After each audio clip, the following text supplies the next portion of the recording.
La sourate La Caverne nous met en garde contre 4 troubles qui peuvent atteindre l'être humain dans sa religiosité.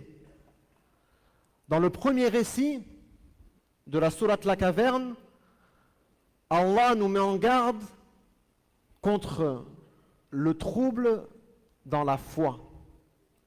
Ne pas appliquer ce que la foi implique. Ne pas appliquer ce que la foi implique. Dans le récit des gens de la caverne. Le deuxième trouble qui peut atteindre l'être humain dans sa religiosité, dans l'histoire de l'homme aux 2 jardins, la richesse, la tentation de la richesse. Le troisième trouble que l'on a vu la semaine dernière, c'est la connaissance et la science.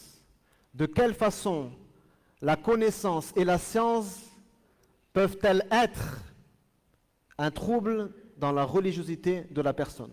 Ceci dans l'histoire de Moussa et Al-Khadir. Le dernier trouble, dans le dernier récit de la sourate Al-Kahf, sourate La Caverne, est le trouble et la tentation de l'autorité et du pouvoir. Dans l'histoire de Dhul Qarnayn. Dhul Qarnayn, qui était un serviteur pieux parmi les serviteurs d'Allah, le messager d'Allah sallallahu alayhi wa sallam a dit à son sujet: je ne sais pas si Dhul Qarnayn était un prophète ou pas. Et donc, comme l'a fait le messager d'Allah sallallahu alayhi wa sallam, on évite de se prononcer sur sa prophétie. Était-il un prophète ou non?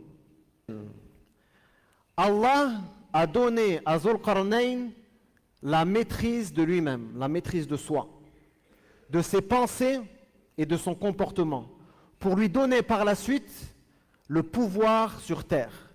Il a fait de lui un puissant roi qui avait donc force, mais qui, avec cette force, avait la sagesse et savait gouverner avec équité et justice. Une autorité incontestée, des armées nombreuses et un aura de majesté. Il était un serviteur d'Allah conscient de la mission qui lui avait été confiée. Il ne s'est pas laissé corrompre par le pouvoir ni enivré par la gloire. Chaque territoire qu'il traversait d'est en ouest, il y répandait la foi en Allah et appelait les gens à la croyance en Allah et à son unicité, non pour asservir les hommes, mais pour les guider vers la lumière de la vérité. Dhul Qarnayn marcha vers l'ouest, repoussant les limites du monde connu jusqu'à atteindre ce qui semblait être la fin de la terre ferme, ce qu'on appelle aujourd'hui l'océan Atlantique. Il observa le soleil disparaître à l'horizon et trouva ici une nation.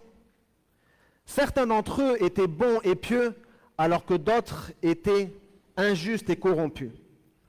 Allah lui donna autorité sur eux et le pouvoir de trancher entre eux, châtier ou bien user de clémence et de bienveillance. Dhul Qarnayn donna une réponse à son Seigneur empreinte de justice et d'équité. Il dit: quant à celui qui est injuste, nous le châtierons, puis il sera ramené à son Seigneur qui lui infligera un châtiment terrible. Mais celui qui croit et accomplit de bonnes œuvres aura la meilleure des récompenses, et nous lui ordonnerons des choses faciles. Les oppresseurs subissent la sanction, un châtiment dans ce monde et un châtiment plus sévère dans l'au-delà. Quant aux gens de bien et de piété, ils reçoivent l'honneur et la bienveillance dans ce monde et, incha'Allah, le paradis dans l'au-delà. Ensuite, Dhul Qarnayn a continué son périple vers l'Occident. Il a poursuivi sa route, après avoir voyagé vers l'Occident, il a poursuivi sa route vers l'Orient. Allah dit: puis il suivit une voie, jusqu'à ce qu'il atteigne le levant du soleil. il trouva qu'il se levait sur un peuple à qui nous n'avions donné aucun abri contre lui. C'est une nation dont les conditions de vie étaient rudes. Ils ne possédaient ni bâtiments pour les abriter, ni arbres pour les protéger du soleil. Saïd ibn Jubayr, qui est un des érudits parmi les disciples des compagnons du prophète Mohammed sallallahu alayhi wa sallam, parmi les plus célèbres dans l'exégèse du Coran, a dit au sujet de ces gens avaient la peau rougeâtre. Ils avaient la peau rouge et étaient de petite taille, vivaient dans les grottes et les tentes et se nourrissaient principalement de poissons. Ensuite, Zul Qarnayn poursuivit sa route jusqu'à atteindre une région montagneuse où se dressaient deux immenses montagnes séparées par une brèche béante. C'est à cet endroit que sévissaient Gog et Magog, Ya'juj et Ma'juj, une nation féroce et destructrice semant la corruption et le chaos. Ce sont des êtres humains, ils sont issus des enfants d'Adam, comme l'a mentionné un hadith dans Al-Bukhari et Muslim. À la fin des temps, ils s'attaqueront aux humains et ravageront les cultures, anéantissant tout sur leur passage. Allah dit, en décrivant ce qui s'est passé avec Zul Qarnayn, puis il suivit une voie jusqu'à ce qu'il atteigne l'espace entre les deux montagnes, Il trouva derrière elle un peuple qui comprenait à peine la parole. C'est des gens qui vivaient loin de tout, leur langue était difficilement compréhensible. Ils parvinrent à exprimer leur détresse et implorèrent Zul Qarnayn de les aider. Ô Zul Qarnayn, Gog et Magog sèment la corruption sur terre. Pourrions-nous t'offrir une rétribution, un salaire, afin que tu ériges entre nous et eux une barrière? Zul Qarnayn s'est senti investi d'une lourde responsabilité. Là où d'autres auraient vu une opportunité de s'enrichir, lui, il a vu un devoir de justice et d'équité. Il n'a pas marchandé la sécurité de ses sujets, mais il s'assure de leur sécurité par devoir et par crainte. Lorsque ce peuple oppressé par Gog et Magog sollicita Zul Qarnayn, il répondit avec humilité, piété et sincérité: ce que mon Seigneur m'a donné est bien meilleur que ce que vous pouvez m'offrir. Il n'a pas voulu s'enrichir. Il a rejeté toute forme de rémunération, prouvant ainsi que le vrai dirigeant ne cherche ni richesse ni profit, mais il œuvre pour le bien et la justice uniquement par obéissance au Seigneur, Azza wa Jal. Comme l'a dit Sulaiman, le prophète Salomon, m'accordez-vous des biens alors que ce que Allah m'a donné est bien meilleur que ce qu'il vous a accordé? Ce que Allah m'a donné comme royaume et puissance est meilleur que vos biens. Zul Qarnayn ne se contenta pas de refuser leur or. Il mit le peuple à contribution pour bâtir cette barrière. Il leur dit: apportez-moi force de main-d'œuvre et de matériaux. Ainsi est le dirigeant pieux. Il empêche la paresse et les mains inactives dans son peuple, et il encourage à la production et à l'artisanat. Donc il organisa la construction d'un rempart solide en fer et en cuivre fondu. Allah dit au sujet de Ya'juj et Ma'juj, Gog et Magog, ils ne purent ni l'escalader ni le percer. Zul Qarnayn ne s'est pas enorgueilli de cet exploit. Il n'attribua pas cette réussite à lui-même et l'attribua à Allah Azza wa Jal, disant: ceci est une miséricorde de mon Seigneur.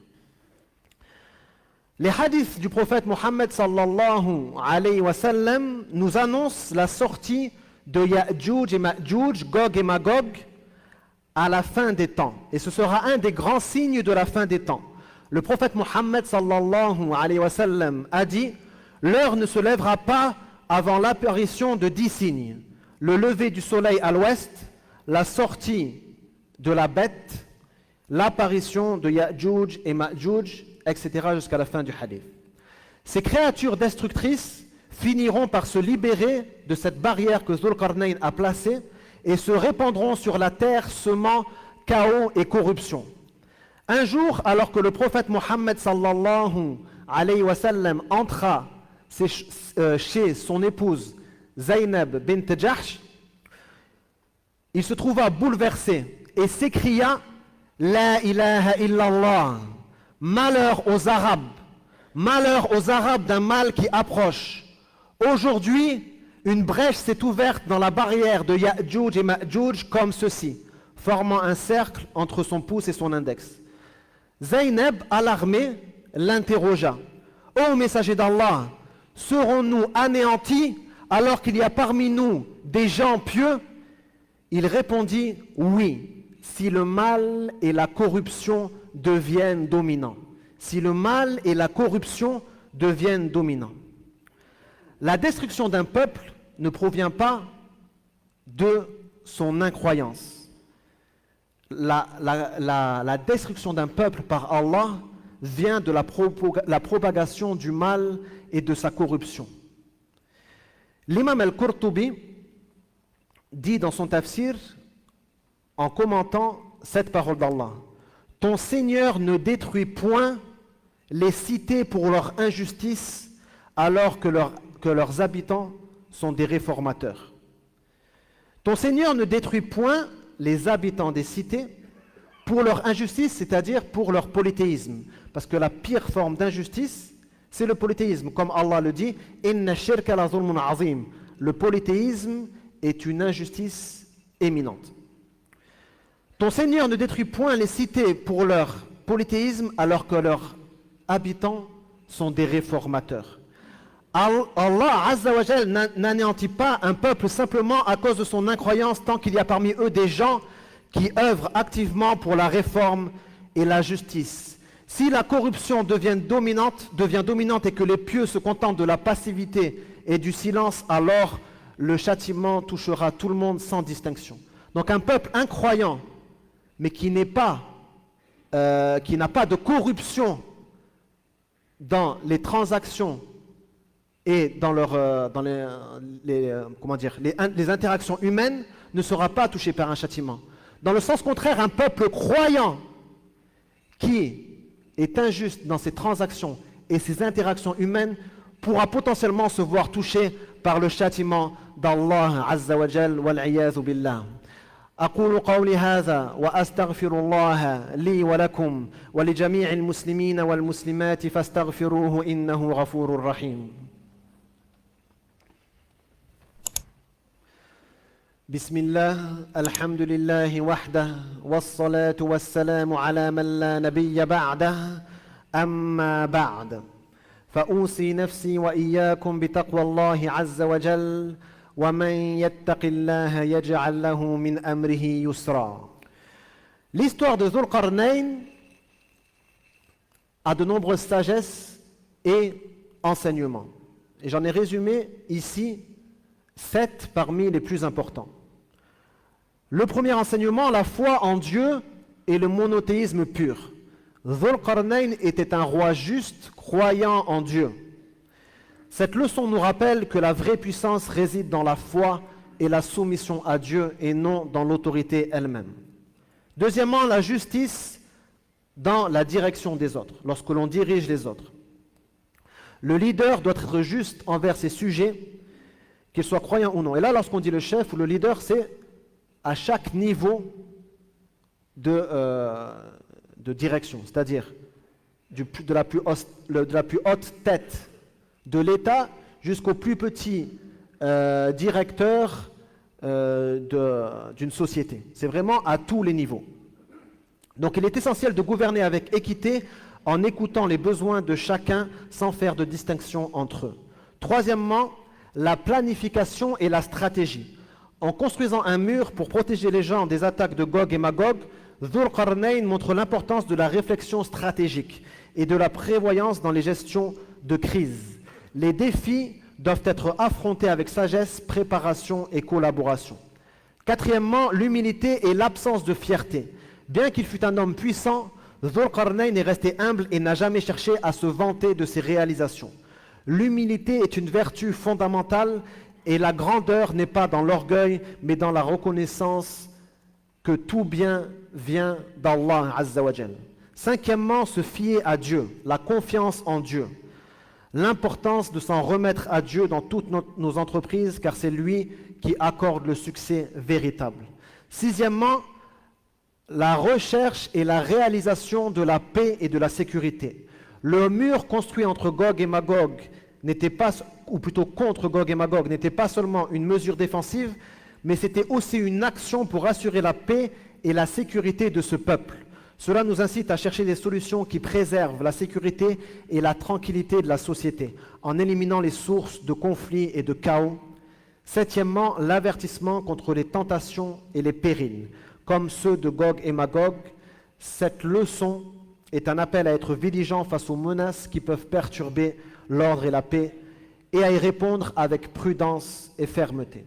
Maintenant que vous avez connu ces 4 troubles cités dans les 4 récits de Surat al-Kahf, le trouble dans la foi, le trouble dans la richesse, le trouble dans la connaissance et dernièrement le trouble dans l'autorité et le pouvoir.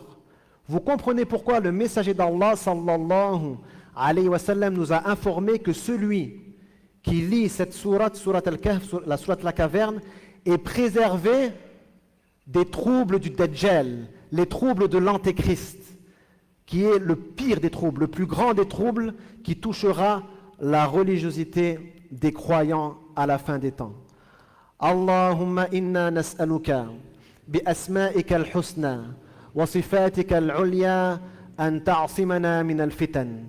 اللهم اعصمنا من الفتن ما ظهر منها وما بطن اللهم يا مقلب القلوب ثبت قلوبنا على دينك يا مصرف القلوب صرف قلوبنا إلى طاعتك اللهم اغفر لنا ذنوبنا وكفر عنا سيئاتنا وتوفنا مع الأبرار اللهم إنا نسألك العفو والعافية والتقى والغنى يا رب العالمين اللهم نج إخواننا وأخواتنا المستضعفين في فلسطين وفي كل مكان اللهم